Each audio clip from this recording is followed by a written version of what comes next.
My friends, welcome to our session on how to be a successful entrepreneur. I have been an entrepreneur from 1983 onwards, and we are recording this in 2020.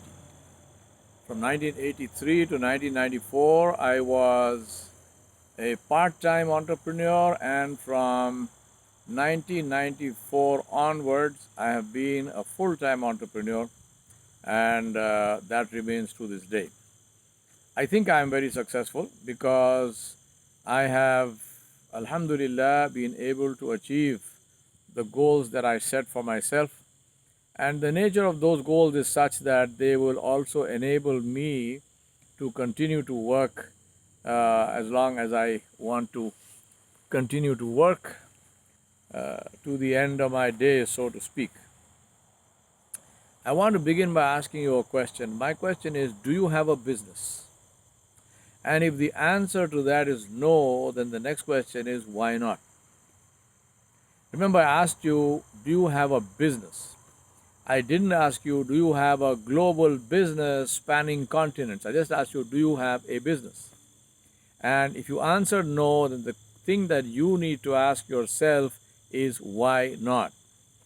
Because entrepreneurship is a practice. It is like judo or karate or something. You can do either of two things. You can learn about entrepreneurship or you can be an entrepreneur. Now, how do you learn entrepreneurship? The same way you learn cycling. By cycling, by falling down, by getting up, by convincing yourself that the cycle doesn't have anything against you. And if you are falling down, it's because of you, not because of the cycle, and you continue until you become an expert cyclist. Why am I talking about entrepreneurship? Because I'm absolutely evangelical about entrepreneurship. I'm a total 100% believer in the power of entrepreneurship because I think that this is our savior today. Going forward in this world, which post-COVID has thrown up two amazing challenges and opportunities. One is AI and the other one is remote working. These two have the potential to cut the ground from under your feet or to send you up into the stratosphere, depends on what you do with it. Now, I don't want to go into the details of that. That's for another day. But entrepreneurship is the key. So I want to ask you the final question. There are job seekers and there are job makers. Job seekers and job makers. Which one are you? And that definition of yours will determine whether you will be a successful entrepreneur or not. I've written two books. I've written many books, but two which I want to present to you. One is called An Entrepreneur's Diary, and the other one is called The Business of Family Business. Both are available on Amazon. Do read them, and I hope you benefit from them. Entrepreneurship is not about business, even though I started off by asking you if you have a business. But by business, I don't necessarily mean a commercial activity. Entrepreneurship is not about business. It is about the willingness to take responsibility for your own life. It's as simple as that. I want to present to you this picture of this young man called Samir. Now, I was in Pune and I was on a consulting assignment, and I was on my way back to the airport. The car stopped at a traffic light, and I looked out of my window and I saw this young guy, Samir Key Maker. Now, just look at that picture. What strikes you about that picture? You know what struck me about the picture? I said, here is a man who is proud of his talent. He is proud of his skill. He is willing to put his name on it. His name is his signature, is his talent and skill. And then what does he do? He finds a place which has highest visibility, where people are not going to be zipping past at regular intervals. The light will turn red, and when the light turns red, people are sitting there and they have time, they have nothing else to do, and the chances of them noticing Samir are very high. Then what happens? Samir doesn't just leave it there. He doesn't just leave it for someone to be interested enough to call out to him and ask him. He gives them basic contact information right off. What does he do? He has a sign there with his name, with his profession, key maker, and with his mobile number. It doesn't end with that. He also has another sign, or two other signs really, is a set of keys which associates the image with the work, and the key has his mobile number, and then there is a sign higher up in Hindi which also has his mobile number. So Samir is taking care of all eventualities, and then Samir himself is a picture of professional excellence. He is sitting there with a white cloth, not with a brown cloth or something, with a white cloth. Now, I don't know why he's doing that, but to me, it shows that here is a man who wants you to notice that he takes care of himself and he takes care of his work. Because dirt shows up on white cloth, he's sitting on a pavement, his cloth is still white, which means that he probably goes home every day and washes that cloth to ensure that it is always white. Then his tools are arranged on that cloth, and they are arranged in a very disciplined, regular manner. They're just not hanging around there. And that's why I always say it's not how much you know, but how much you do which makes a difference. I'm starting off the talk on entrepreneurship by giving you an example of one of the finest entrepreneurs. If anybody is in Pune and if you meet this guy, then show him this video and tell him that here is this guy who's sitting in America who noticed you many years ago, and he's quoting you as an example of a fantastic entrepreneur. I wish that Samir all the very best. Why did I begin with that? Because Samir illustrates for me the most important thing about entrepreneurship, and that is attitude. Attitude is not the only thing. Attitude is everything. Attitude is everything. If you ask me, and you should ask me, to give you one word which denotes success as an entrepreneur, I will say that word is differentiate. Differentiate. Stand out positively from the crowd, from the herd, from the flock, from the market. Become your potential customers' natural and only choice. I always tell my friends and whoever comes to my programs, if you are competing, you have already lost. Leverage yourself out of competition. When somebody is thinking of what you do, you must be the logical choice. They must not have any other choice in their mind. Then they will pay you a premium to do what you do, and they will wait for you if you are not available. Differentiate. Why differentiate? Because differentiation creates brand. Brand inspires loyalty. Loyalty enables influence. Why am I sitting here in front of a Mercedes G-Wagon?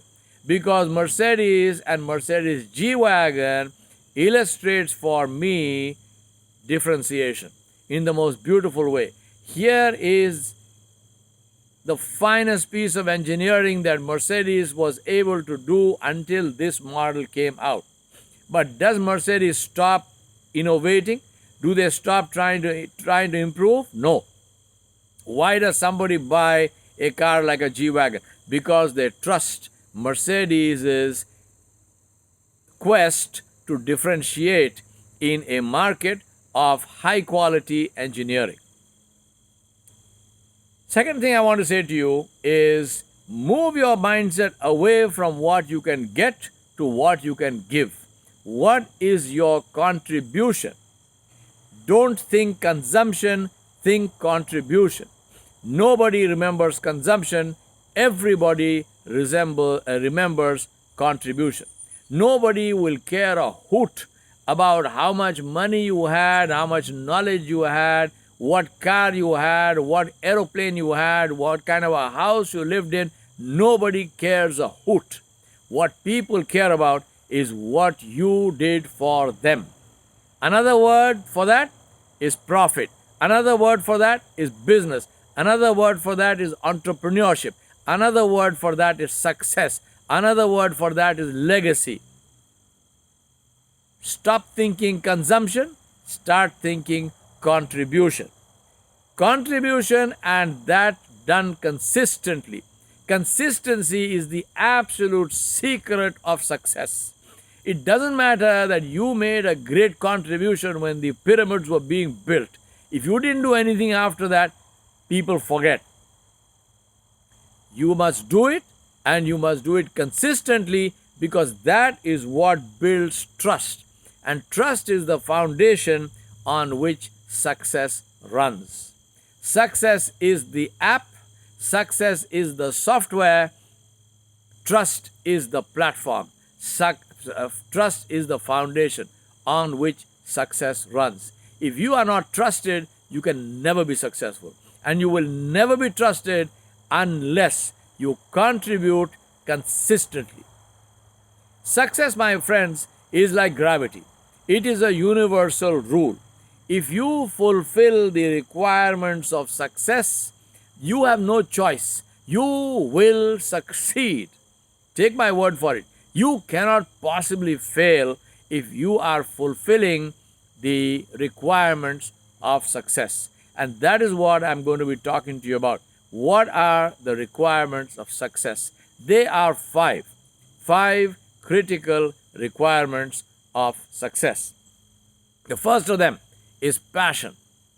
I'm going to talk about all of these in detail. So let me just list them first. 5 critical requirements of success. First of them is passion. Number 2 is edge. Number 3 is discipline. Number 4 is people. And number 5 is perseverance. I am only listing them. This is not in order of priority, because in my mind, every single one of them is equally important. Every single one of them is equally important. Let's start with the first one, passion. What is passion? You know, I have a quote, and my quote is, if it can't make you cry, it can't make you work. Passion is to eat and drink and sleep and walk and talk and wake up with that thought in your mind. Passion for entrepreneurship, which means that if somebody offers you a job to work for someone else, and the salary for that is your weight in gold, you will not take that job. Because entrepreneurship is about being accountable for yourself. Entrepreneurship is about independence. It does not mean that you cannot be an entrepreneur if you are working for somebody. There's a new word for that, which is intrapreneurship. No problem, call it what you want. The fact is that an entrepreneur is somebody who takes charge of his life. And even if you work for somebody, you are working there as if it is your job. There's no passing the buck for entrepreneurs. And my suggestion is, if you don't have that in you, go find something else to do. Go work for an entrepreneur, maybe it will rub off. The first important thing about passion is to define it. What are you passionate about? It was 1983 when I wrote my passion, I wrote my goal.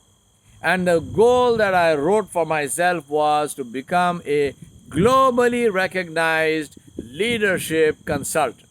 Globally recognized leadership consultant. 2 elements to that.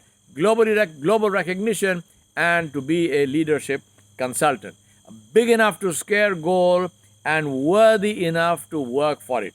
Worthy enough to inspire. To be a globally recognized leadership consultant, I wrote this goal for myself in 1983. I wrote it nice and big on a sheet of paper, and that's what I suggest that you do, is define your goal. And when you define that goal, ensure that you can express it in 3 or 4 words, not more than that. 3 or 4 words, write it nice and big and stick it on your wall. Stick it where you can look at it every single day, no matter where you are. How will you arrive at that? Think about this. Whatever you're doing, ask yourself, why are you doing this? Why do you want to do this? This passion of yours, if you ask me, why did I want to be a globally recognized leadership consultant? Because I saw what one of my role models was able to do. I saw the kind of change that he was able to bring about in me, and I saw the enormous amount of good the man was doing. And his name is Arun Joshi, and he lives in Pune. If you meet him, give him my salam. I'm in touch with him, of course, and I will do that myself. But when you meet him, go tell him that there is this man sitting in America who is very grateful to you for what you did for him. Now, point is, this passion of yours, can you see it? Can you, when you sleep, do you dream of that? Can you taste it and feel it? Do you know what the final achieved picture looks like? And does that draw you like a magnet draws iron filings? Then ask yourself, who are your role models? Who is your role model as a leadership consultant? Not necessarily, I'm talking about myself. When I'm saying consultant, I don't necessarily mean somebody who's charging a fee to teach that. I'm saying, who are the people who inspire me or who inspired me as the greatest teachers of leadership? There were several of them. Read my book and you will get their names as well. Then, third thing I want to ask you is, what are your metrics? Because believe me, what we don't measure, we don't know. What we don't know, we can't control. And what we can't control, we cannot guarantee. So metrics are absolutely critical to success in any field, especially in the field of entrepreneurship. You know what drives all of this? And I began with that, which is, can you taste it and feel it? Do you know, do you see what is the final product? What does it look like? Arrived situation, arrived condition. And that is your clarity about the return. Again, return does not have to be monetary. Return does not have to be money, because some of the most highly motivated entrepreneurs are people who are doing evangelistical work, evangelic work.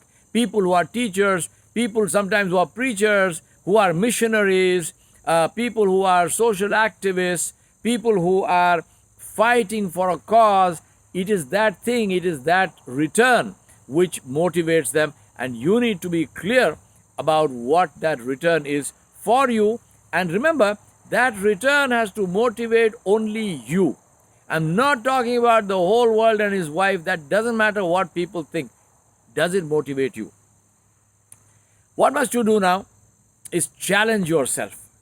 Believe me, satisfaction is directly proportional to difficulty. Think about this. Somebody is standing at the base camp at the foot of Mount Everest. Does he need a pep talk? Does he need a motivational talk? No. You know why? Because the mountain motivates him. Everest motivates him. How tall is Everest? 8 kilometers. 8 kilometers tall, right? Now, if I tell you that big deal, somebody who climbed Mount Everest walked on the earth for a distance of 8 kilometers, right? He didn't fly or something. He walked on the earth for a distance of 8 kilometers. So I'm going to now go out here and walk 10 kilometers. Give me a prize. What would you say? You would say to me, it's not the 8 kilometers, it is the angle of that 8 kilometers.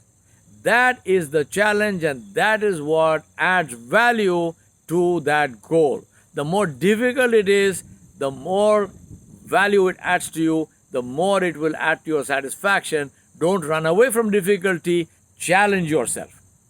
And you know, my principle for challenging myself is no plan B. No plan B. Believe me, the stuff I'm telling you, more than likely you're not going to hear it. Especially you will not hear it in a business school. But you probably won't hear it from anyone else either. I hope so. No plan B. You know why no plan B? Because I don't plan to fail. Plan B is something you have in case plan A doesn't work. To me, if plan A doesn't work, it means that you didn't do what you were supposed to do. So do that. No plan B. Number 2, no compromise on quality. I don't care what it takes. I will do it to the best of my ability. No matter how many repeats it has to be done. Number 3 is ruthless measurement of yourself. My output, I must have a objective empirical measurement of what that is. And invest in yourself and measure the results. There are two things that I do on an annual basis. One is I spend money on my own learning every year. Whether it's books, whether it is courses that I attend, whether it is stuff, but I make sure that I spend money on myself and I keep a record of that. Number two is every 5 years or so, I do a 360-degree appraisal of myself. I have an external agency. It's my dear friend in Hyderabad, Harish Rajchandani, who did it for me the last time. His company is called Potentia. If you are interested, you can contact him. He's in Hyderabad, Harish Rajchandani, Potentia. I do a 360-degree appraisal for myself. For those of you who don't know what that is, it is that the external agency sends a set of questions which they check with me to see if those questions are the ones that I want to be measured upon, and then they send those questions to everyone in 360, everyone who is in contact with me. So it is my friends, it's my constituents, it's my clients. If I have suppliers, it's my suppliers. Whoever is in contact with me, they get that feedback, they collate it, and they present it to me in terms of what I got. So I have an objective measure. The names of the people are not in that, so people can say exactly what they want. They're not. Nobody can try to please me or what, because it doesn't. I don't know the name. So I mean, in any case, it doesn't work. Empirical measurement of my performance. I set 4 goals for myself. When I began this whole thing in 1983, I am fortunate enough to be able to put a date on it, 1983. I set 4 goals for myself. One was professional membership of the Indian Society for Applied Behavioral Science, SABS. I started off, the whole idea and so on came there. I don't want to go into the details of that now. We don't have the time. But I decided that I wanted that. SABS professional membership is a 4-year internship program, which if a university had done it, it would have earned me a PhD. But I'm not hooked on degrees and stuff. A degree is a piece of paper. I want to know what I can do for myself. So I decided SABS professional membership. Number 2 was to get an MBA from IIM Ahmedabad, from the Indian Institute of Management, Ahmedabad, which was the number 1 business school in the country. As far as I'm concerned, it still is. This was something that another very dear friend of mine and again a mentor of mine, we are almost the same age, he's just a year or 2 older than I am, but who gave me this idea, and he's always been a lifelong friend and a wonderful helper, and that is Pratik Roy. I salute Pratik, and I love him like a brother. He's done wonderful things for me. So Pratik Roy was the one who said to me that you must get an MBA. If you want to be a leadership consultant, you must get an MBA. And if you are getting an MBA, get it from the best institute going, because what you learned there, more than likely you are never going to use, but the name has value. What was that name? The name was the Indian Institute of Management, Ahmedabad. Now, that was my second goal. Third goal was to learn how to do leadership training and consulting. There was no course, there is no course, even now, 35 years later.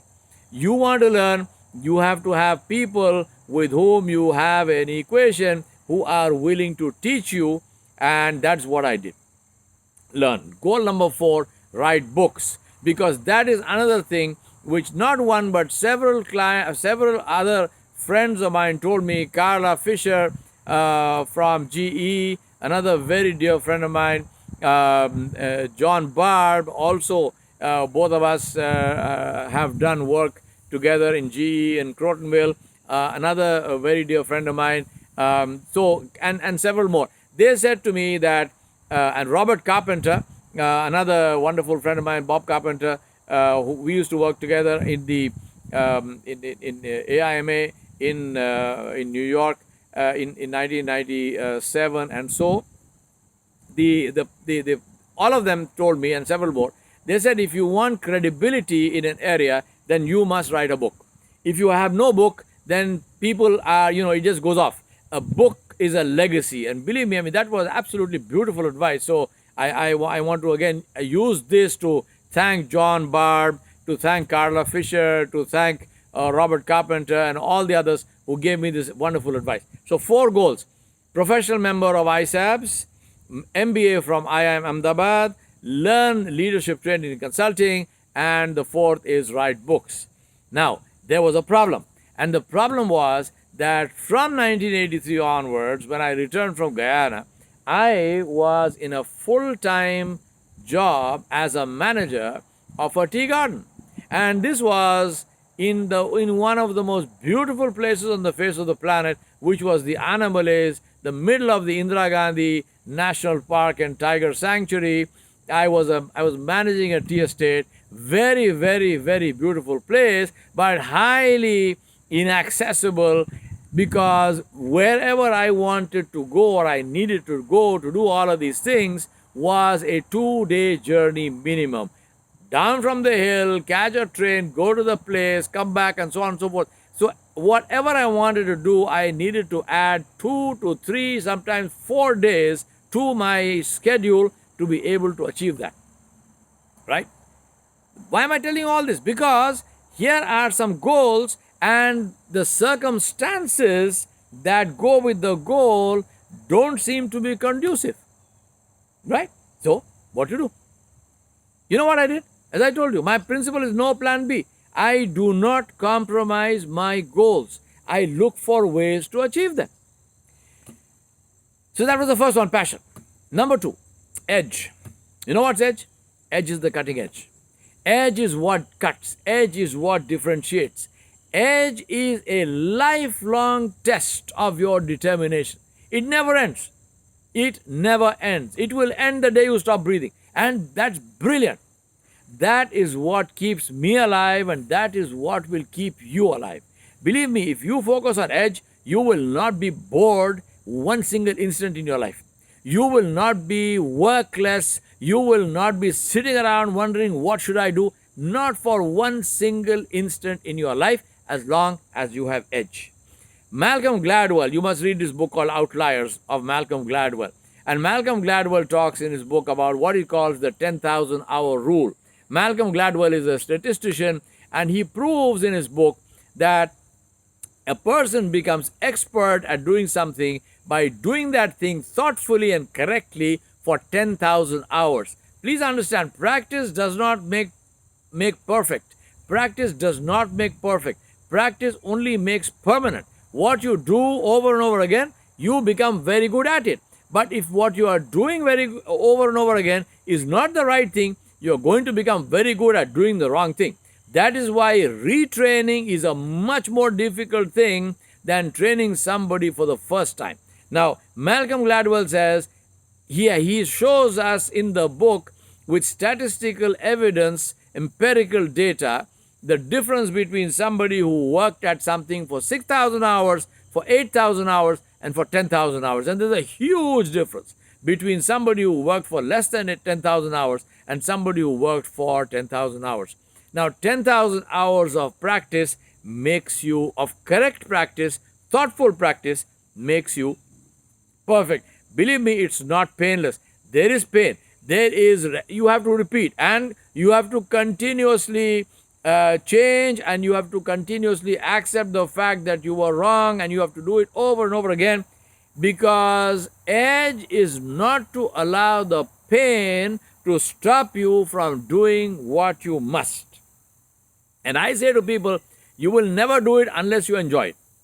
If it is paining, physical pain is different, but other than that, if it is paining you, then examine your passion and say, am I really doing the right thing? Because if I am doing the right thing, then really there is nothing else that I would rather be doing. If you look at these bumper stickers, I would rather be golfing, I would rather be fishing. In my case, I would rather be doing what I'm doing right now, which is talking to people like you, trying to inspire you, trying to make you entrepreneurs, trying to make you job creators, job makers, not job seekers, trying to make you people who will be focused and committed to changing this world positively. There is nothing else in the world that I would rather be doing. I am doing exactly what I would rather be doing, and I am very happy to do this till the time my last breath comes out of my body. That is the meaning of passion. That is the meaning of edge. And if you do that, then believe me, you are going to have the most beautiful life going forward, no matter how much money you make. And you will make money.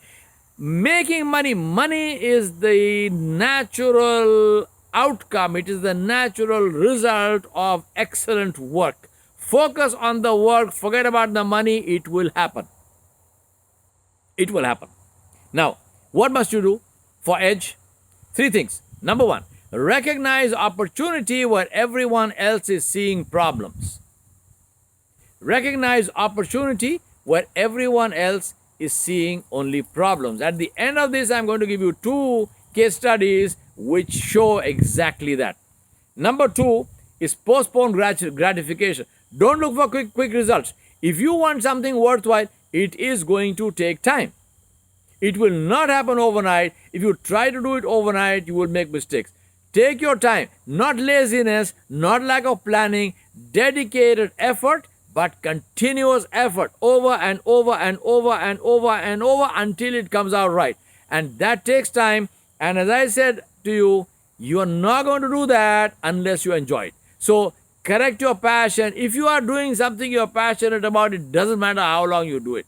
It does not matter how long you do it. Whether it is golf, whether it's cricket, whether it is fishing, whether it is wandering the forest, whether it is photography, whether it is building houses, whether it is sweeping streets, if you have passion doing what you are doing, you will enjoy it, and that's the only way to excel. And third point is enjoy taking risk. I told you, stretch yourself. Set yourself challenging goals. Risk of failure. There is no way that you will succeed unless you take risk. The example I give people in my workshops is I tell somebody, please stand up. So do that. Stand up. Right? Now, set yourself, stand very firmly where you are not shaky. And then I will tell you, take a step forward. Walk. Start walking. And as you start walking, now observe yourself and think carefully and say, what are you doing? You know what you're doing? You are standing absolutely firm. But if you want to move forward, you know what you need to do? You need to lean forward until you lose your balance and you are in danger of falling. So your leg will come forward and save you. So now you have taken one step forward. If you are not willing to lose your balance, if you are not willing to take that risk, believe me, you are going to be grouted to that place and you will not move one step forward until the day you die. You will be in the same place. If you want progress, you have to take risk. You must take risk. There is no alternative to taking risk, and you must enjoy taking risk. And that is how we succeed, not by taking risk and moaning about it, but by enjoying that. And then take tough decisions. We are talking about edge. As I told you, edge is cutting. Take tough decisions. I did 3 things. My goal was IIMA MBA. Now, I did my research and I found that IIMA had the MBA program, the PGDM program was a 2-year program full-time. Now, as I told you, I was in a full-time job. By the time I came to this research point, it was 1985. In 1985, I got married. In March of 1985, I got married. So when I'm thinking now about IIMA, I am married. I have a full-time job. I have 0 savings. I need my salary, which was at that time a very princely sum of 850 rupees. So there's no way that I could either afford the fee, which was 30,000 rupees. That was 30,000 more than I had. Neither could I afford to take 2 years off from my work. So what do I do? And that's when I want to share with you my principal rule. And my principal rule in life is no just means not in this way. No does not mean it cannot be done. No only means not in this way. So I said, okay, I need the IIMA stamp. I need what is taught in PGDM. I need the content, and I need the stamp of having graduated from IIM Ahmedabad. So what must I do? I said, do they have any other program? And they had an executive MBA program called the MEP. And guess what? The fee was the same, 30,000 rupees. So I said, fantastic. Now, here is the fee is the same. I checked out and they said, well, the fee is the same because the same teachers teach the course, the same the same professors, same case studies, same everything, except that the whole course is now condensed into 7 days a week, no holidays, teaching and studying and making presentations and so on and so forth means that you are working on an average of about 18 hours a day, sometimes maybe 20 hours. And believe me, there were times when I have gone straight 48 hours without sleep. Now, was I ready? I said yes. Sure. The condensed time was 5 months. So I said, okay, 2 years I can't take off, 5 months I'm going to try. So I went to my company and I said to them, here's this proposal, I want to do this course, can you sponsor me? They said no. I said, okay, again, what is the meaning of no? No means not in this way. So what is the way? The standard obvious way is tell your employer to sponsor you. The employer should have enough understanding to know that you come back better educated so you can do your job better. But whatever reason, my employer said, no, sorry, we cannot sponsor you. I said, okay, no problem. Now tell me, can you loan me this money and allow me to go? The employer said, sure, we can loan you the money. We'll charge you an interest on that money. So you're going to pay back more than we give you. And 2 conditions. One is that you will have to sign a bond to say that you will not leave us for 3 years after you return. Number 1 condition. Was it fair? No, it was not fair. Who cares? Do I want this executive MBA badly enough? Yes. If I want it badly enough, then do what it takes. Forget about fair and unfair. Life is supposed to be unfair. But if you want something badly enough, pay for it. You get what you pay for. So my employer said to me, sure, we can loan you the money and you sign a bond for 3 years. And they said 5 months we can't give you the leave. So I said, okay, so what's the solution? They said, okay, what we'll do is this year's vacation we will set it off against the 5 months, and 4 months we will give you leave without pay. So now what am I actually paying for the course? I'm paying 30,000 plus the interest plus 4 months salary plus all my other costs. Now the fee included boarding and lodging in the institute, so mercifully that was taken care of. But other than that, travel, this, that, everything. I said okay. Signed on the bottom line, and I was gone. That is what I mean by tough choices. And then, remember what I told you? I got married in 1985. I got married in March 1985. Guess when my course began? April 1985. So 1 month after getting married, I did not see my wife for the next 6 months. She went off to her parents in the UK. The reason I'm saying that is because she was sitting in the UK, which meant that I could not even speak to her on the phone because I was poor like a dormouse. I had no money. There was no way in the world that I was making international calls. This is 1985, no WhatsApp, no Telegram, no internet access in those days. I didn't have a computer, right? No Skype, no Google, nothing. Tough choices. Emotionally tough, materially tough and physically tough. Studying, making presentations 7 days a week, straight through. As I told you, 18 hours standard, sometimes more. Number 3, requirement of success, discipline. What is discipline? Discipline is to do what you have to do what you must do, even if you don't want to do it. Discipline is not doing what you like to do. Discipline is doing what you must do no matter what. Whether you like to do it or you don't like to do it, it is to do what you must do. And believe me, if it is worth doing, it is worth the trouble. Now, in discipline, I say to you 3 things. You need to do 3 things. Number 1, manage yourself. Why manage yourself? Because you are the only one who you can manage. You cannot manage the world. External environment is not in our control.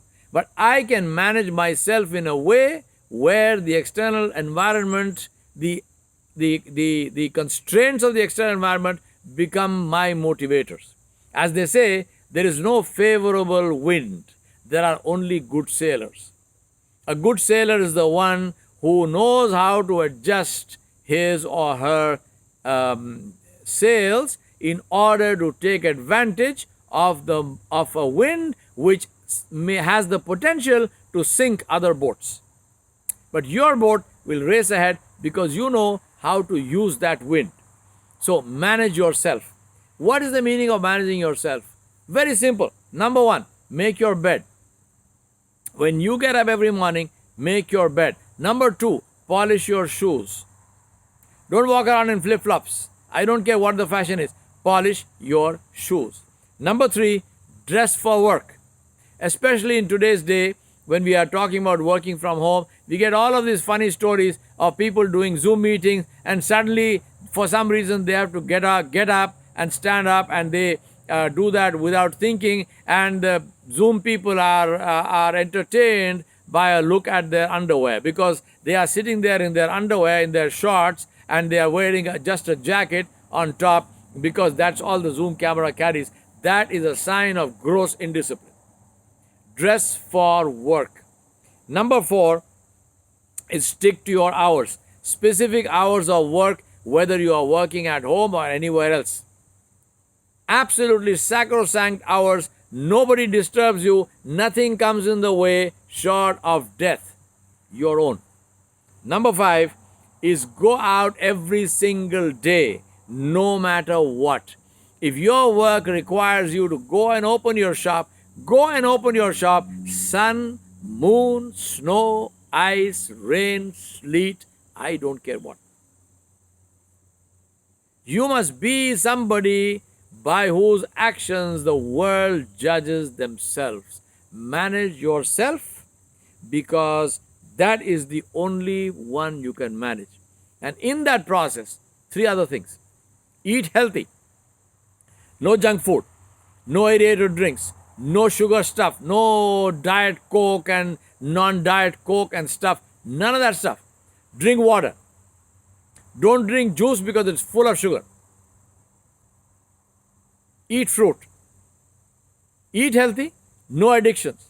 No smoking. No alcohol. No addictions of any kind. I don't care whether whether recreational use of marijuana is legal or not. Don't use it.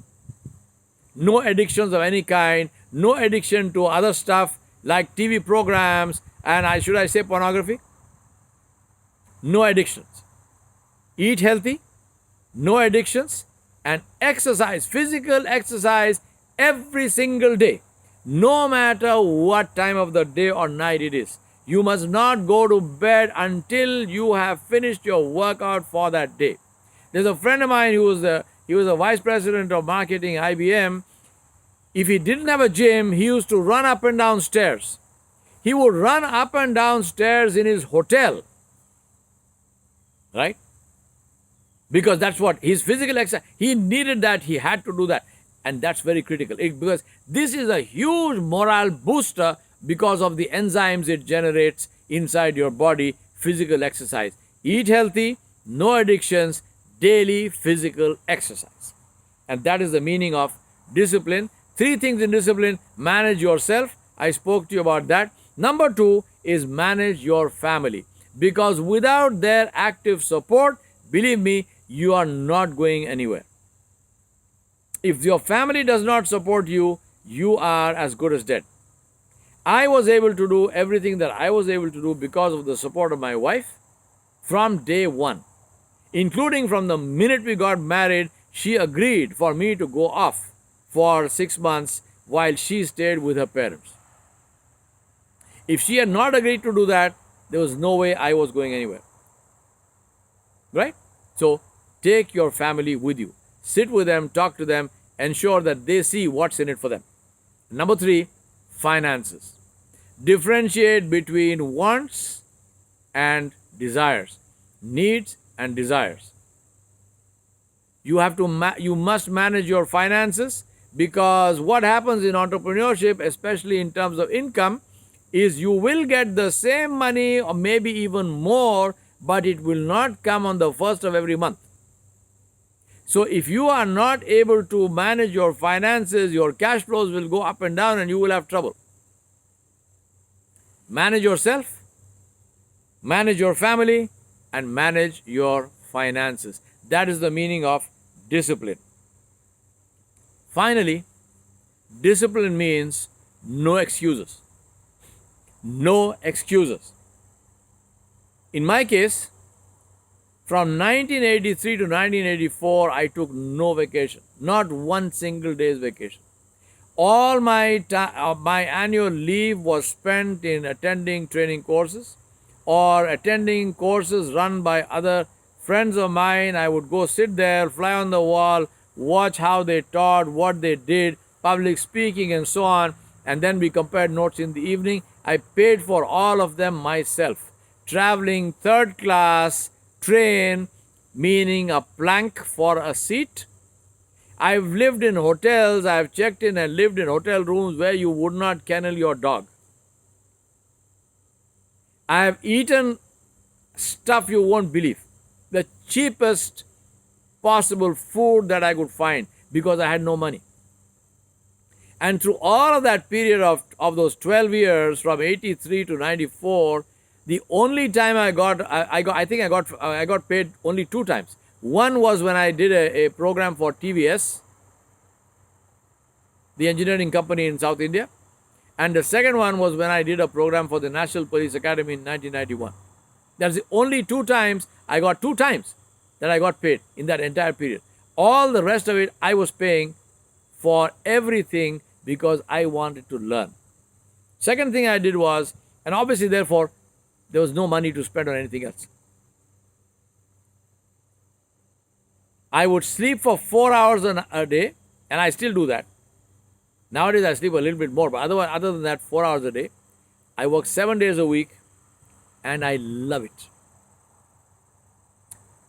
So, final point which I did, I've always done that, is document everything. I write down everything. You know the benefit of that is, as you can see in the next slide, all these books, there are 23 on that slide. There are another 10 or 12 more. I didn't want to clutter up the slide with all of them. They're all on Amazon. Go take a look. How did all those books happen? Because I write. People ask me, how can I become a writer? I tell them, by writing. By writing. That is the most powerful legacy, believe me, that you can have, is books. Leave them behind. People are going to read them. People are going to get influenced in places that you cannot even imagine. Document everything. The best thing about documentation is not for people to remember you. The best thing about documentation is, it is the best thing to improve yourself. When you document things, when you write things down, it clarifies your own thinking. You are able to do and redo. You are able to see where you went wrong. And all of that helps no end. And especially in my case, when I talk about teaching others, I have my entire documentation which comes to my aid. Then we come to the number 4 of the requirements of success, and that is people. As I told you, this is not in order of priority. If it were in order of priority, I would make this the number 1. People. Because you are only as good as your team. And how does that happen? Because you must say to yourself, I am only as influential as I am beneficial. You are only as influential as you are beneficial. So ask yourself, what am I doing for people? The people who work for you, as long as they believe that you are adding value to them, they will work for you and they will work happily. So ask yourself, what value am I adding to the people? And for that, my 1-point formula is service. Think of yourself as somebody who lives to serve people. You know why that's important? Because it keeps you grounded.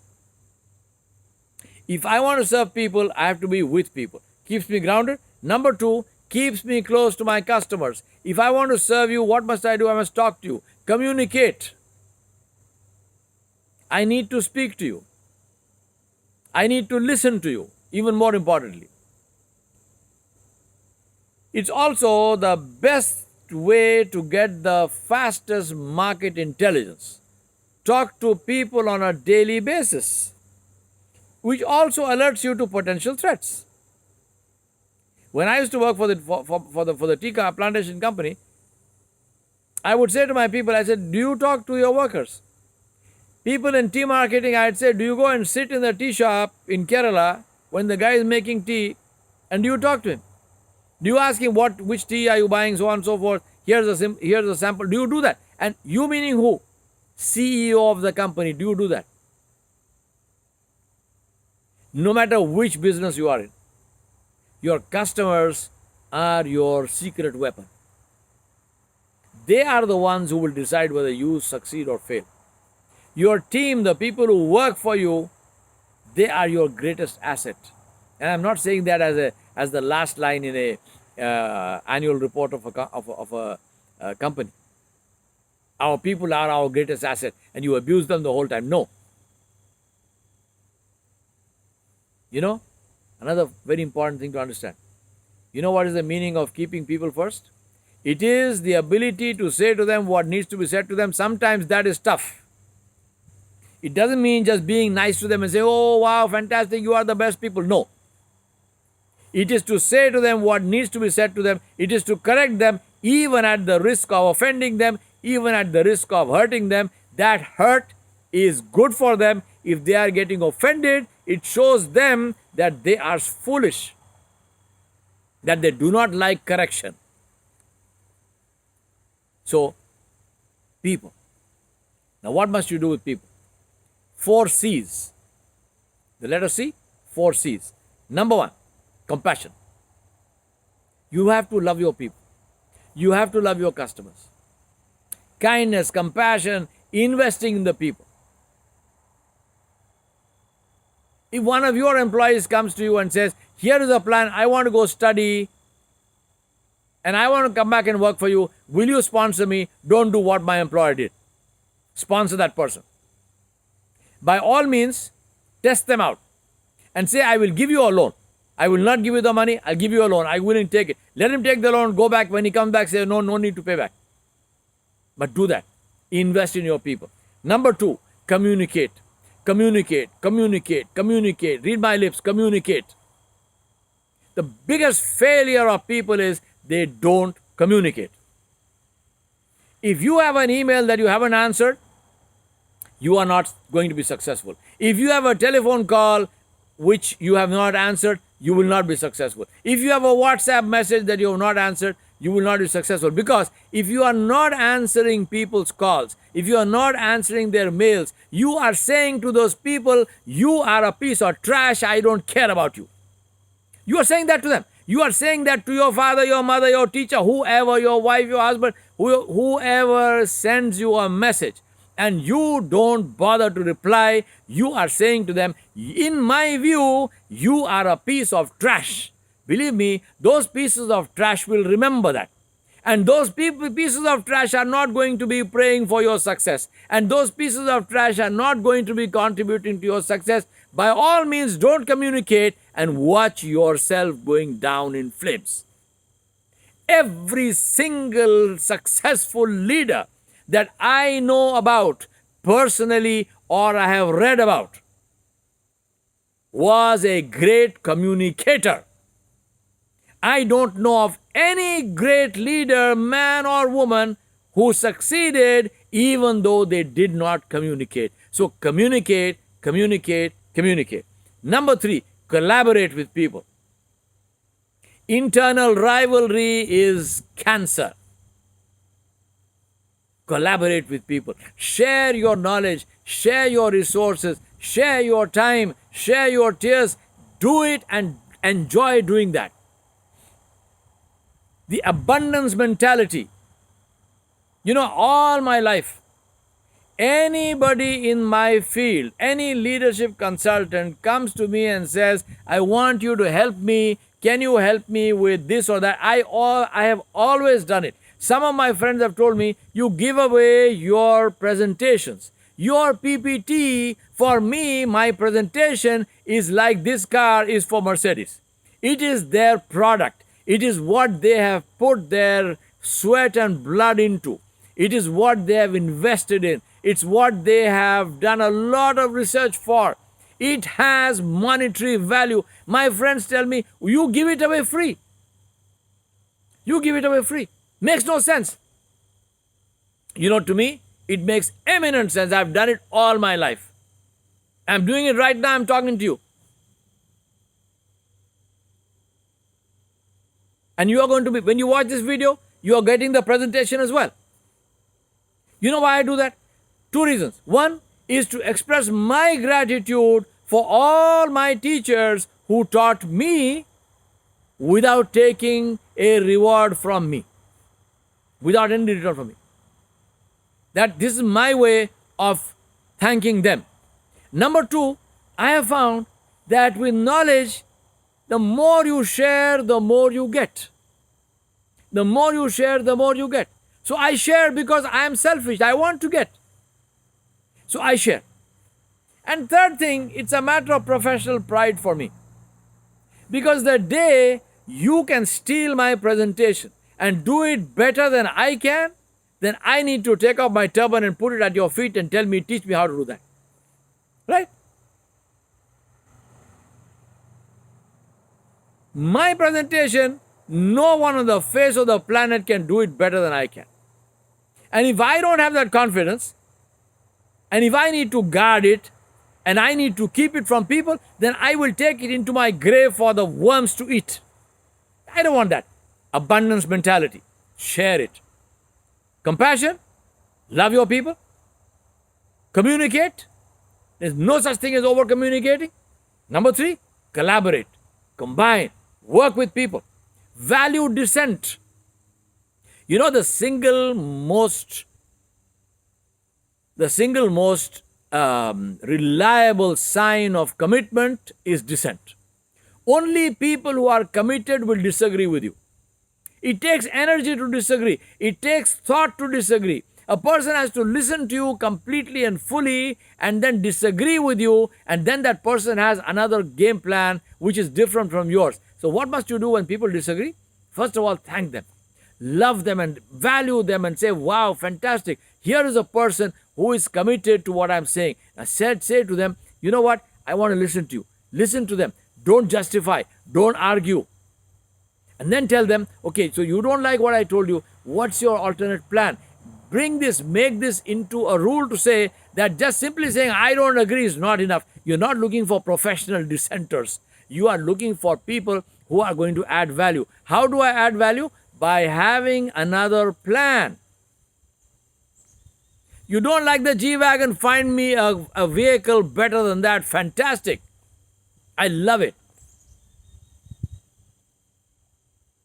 Value dissent. And number 4, use conflict. Conflict is a huge asset. Conflict is the best way of building teams. Conflict is the best way of having adhesiveness, of getting people together. Conflict is the best way to dig deeper. Value conflict, because conflict is the biggest asset that we have to keep people together. Now you might say, well, this sounds very strange. How can conflict be something which keeps people together? That is something to learn. How can I use conflict in a way that helps me to create more adhesive and more together teams? Then second thing is, conflict is an excellent way to dig deeper into a solution. Where, for example, if I am giving you a particular solution to a problem, to dig deeper, you say, okay, I disagree with this. Now I have another way, and for that, you have to dig deeper. Worst case analysis, for example. All of that happens because you use conflict intelligently. My friends, please understand, you will succeed or fail because of people. Not in spite of people, because of people. Because in the end, it's not about them, it's about you. All that you choose to do or choose not to do defines brand value and character. All that you choose to do or choose not to do defines brand value and character. The last one, the fifth one, is perseverance. And why perseverance? Because the race does not end when you fall. It ends when you fail to rise. A race is decided only at the end. It's not decided in the middle. So as long as you continue in the race, you have a chance of winning. And many times you can see in life, it's not the fastest person or the smartest person, but the person who stayed in the race long enough who wins. I have this wonderful quote from somebody who said that if you can't take a loss, you can never win. So be prepared to take losses, but learn from that intelligently. What must you do, therefore, in perseverance? Be prepared, be flexible, be prepared to change everything except the goal. The goal, not changeable. Whatever you decide to do. In my case, it was globally recognized leadership consultant. Everything else is changeable around the goal. How will I achieve that? What will I do? What will I not do? For example, one of the things that I consciously decided, the two things I consciously decided never to do, and I never did. One was sales training, and second one was headhunting, right? Recruitment. In Bangalore, where I started off as a full-time entrepreneur in 1994, these were the two most lucrative things. Sales training, everyone was doing sales training. I said I will not do that because there is no differentiation in that. I want to do leadership consulting, leadership training. Business leaders are not salesmen, so I'm not doing that. Number two was headhunting, meaning placement consulting. Now in Bangalore, people were changing jobs like a pack of cards. One day the guy is working for one company, next day you go to another company, you see him sitting there. What happened? Oh, I changed overnight. And funny thing is, who were the people who were complaining the most about job changing? HR people, recruitment people. And guess who were the people who changed their jobs the fastest? HR and recruitment people. I said, I'm not in this business. People told me, you are crazy, you have no money, you are starting out, this is a very good business option. I said, I'm not in that for that. I am a globally recognized leadership consultant. I wasn't in 1994. I said, I want to be that. How am I going to be that? By being trustworthy. And the first thing to being trustworthy is, I don't want to be looked at suspiciously by companies. So when I walk into the company, everyone's alarm calls are going off, alarm bells are going off, because, oh my God, this guy is here. Means he's going to poach somebody from me. I said, no, I'm not in that business. In my entire career, I probably was able to find jobs for 3 or 4 of my friends, and a couple of them were in very high positions. I consciously refused to take a fee because I said, I'm not in that business. One employer said to me, it doesn't matter, we want to give you. I said, I don't want to take it. I want your trust. The result was that when every single, within quotes, trainer, come consultant, come headhunter, or come placement consultant would be stopped by the security guard at the gate, I had free access to the CEO of the company. You must make tough choices. Another very important thing I did was, I said I will never violate copyright. I did the MBTI in 1994. GE paid for it. Carla Fisher, my dear friend, is the one who sponsored me for it. And when I came back, I won't name the company, but there was a very large IT company in Bangalore which went on to become one of the global leaders in their field. They called me to give me business, and they said to me, we want you to do this training, which included the MBTI, for a huge group, about 200-300 people right across the organization. I was delighted because I was hungry. I had no money. I had no business. I was starting out. I really, really needed that job. So they said, give us a proposal. I gave them, it was those days we used to do long programs. We used to do 4 days, 5 days program. So I gave them this proposal for a 3 or 4 day residential leadership course, which included the MBTI. And I gave them the link to the MBTI, the supplier from whom they could buy the MBTI forms. Those were the days we used to score the forms manually. You had the templates, and we used to do that. So I said, here's you can buy the forms from there, and here is my consultant ID. You have to give them the consultant ID for them to sell you the forms, because it's a copyrighted instrument, and I will do the course. How much is your fees? My fees is so much. They said, fine, everything is great, lovely. I went home. 2 days before the course was to be launched, the head of training for that organization, and I remember the lady's name very well, I'm not going to say it here, she called me and she said, Yavar, can you please come and meet us? So I said, what happened now? I mean, everything is done, signed, sealed. She said, no, just please come. I said, okay, sure. I drove down. I went to meet her. She says to me, can you use photocopied MBTI instruments? Now, this was a company which also, in their public statements, they were huge on integrity. They used to talk about truthfulness and integrity and not giving bribes and this and that whole time. I said, fantastic, wonderful. I said, I looked at her. She thought I was thinking. I wasn't thinking. I was looking at her in amazement. I said, you want me to photocopy and use the MBTI instrument? She said, everybody is doing it. I said, you know it is illegal? I said, do you know that it's illegal? She said, yeah, but this is India. Everybody does it. I said, I am not everybody. Number one. And number two, I don't want to be identified as an Indian because I steal. I said, that I consider to be an insult to me and to my nation. And you also happen to be Indian, and you are saying this. She said, I don't know what you're getting so hot under the collar about. Everyone does it, and you know what? We can give you so much of business. I said, you know what? I don't want your business. I do not want your business if I have to lie, if I have to cheat. I will not do that. Because you are not the one who gives me my food. The one who gives me my food is Allah. And He does not appreciate lying and cheating. And He does not need me to lie and cheat and to do something haram in order to feed me. He has the strength to feed me even if I am truthful. Take your business, goodbye. And I walked away. That was in 1995.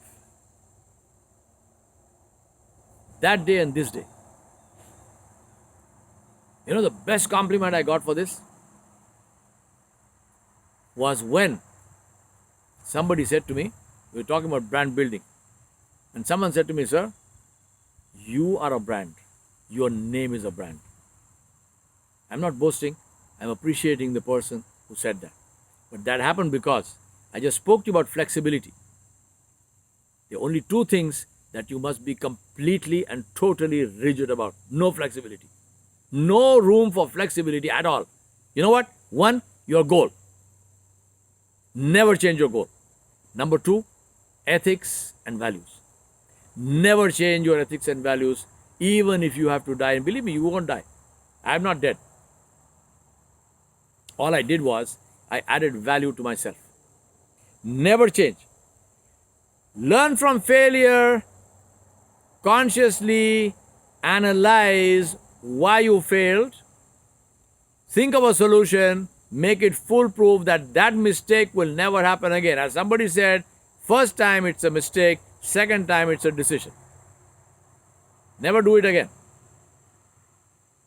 And the third thing is listen to people. Take feedback, seek feedback, don't argue, don't justify, listen to feedback. And I am repeating, never ever compromise on ethics and values. I don't care what. I don't care what. Don't fear complexity. Don't fear chaos. Don't fear confusion. Every one of them is a source of profit if you know what to do about it. My friends, I'm coming to the end of my presentation. I want to say to you one of my very important life lessons, and that is excuses don't change reality. Excuses do not change reality. As the famous quote by Walt Kelly goes, we have met the enemy and he is us. I told you I will share with you two case studies. The first one is the mosquito bat.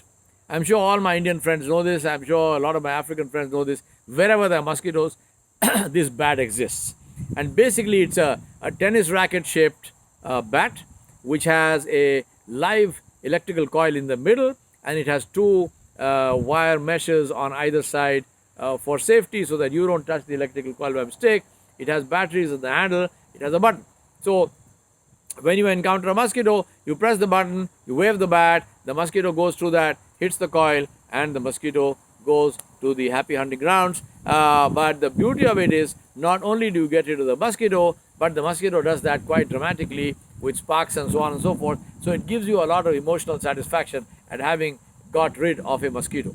This was a the US patent was given to this Taiwanese inventor, and his name is Xiao Aishi in 1996. Now, why am I giving you this example as a case study for entrepreneurship?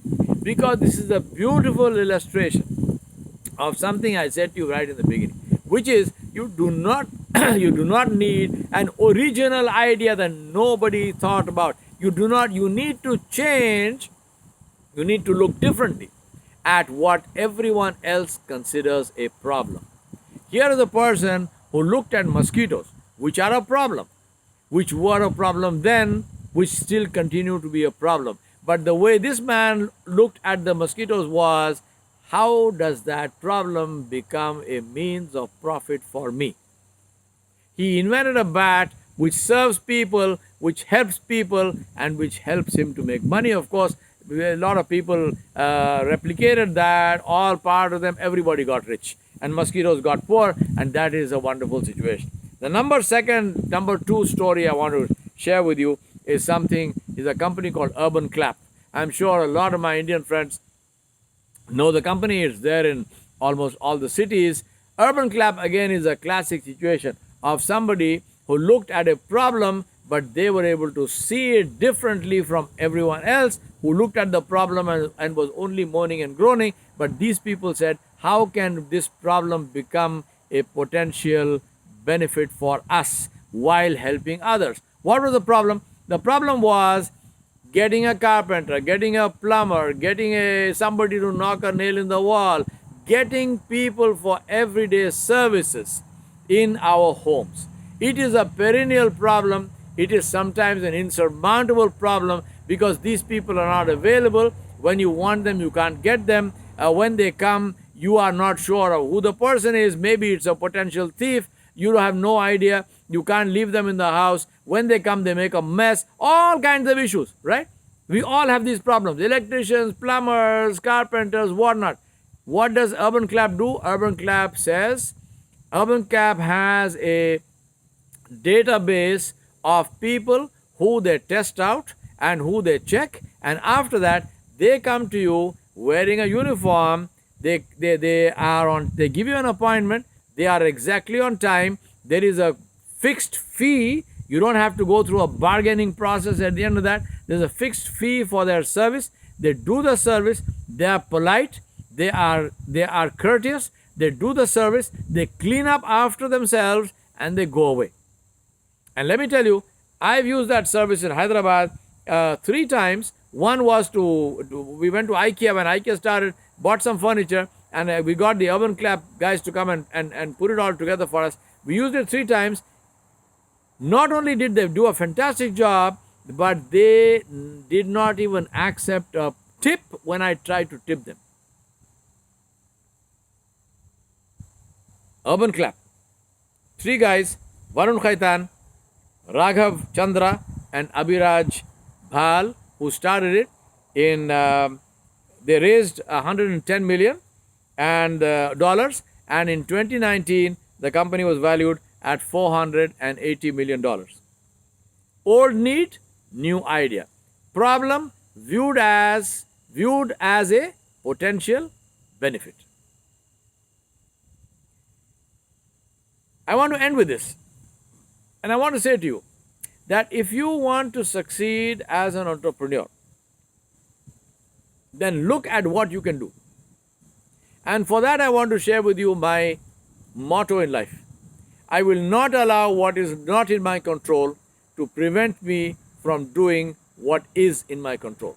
I want to repeat that. I will not allow what is not in my control to prevent me from doing what is in my control. I wish you all the very best. I hope you become entrepreneurs. I hope you become job creators. I hope you become people, evangelists for entrepreneurship. I hope you become people who solve the problems of the world for all of us.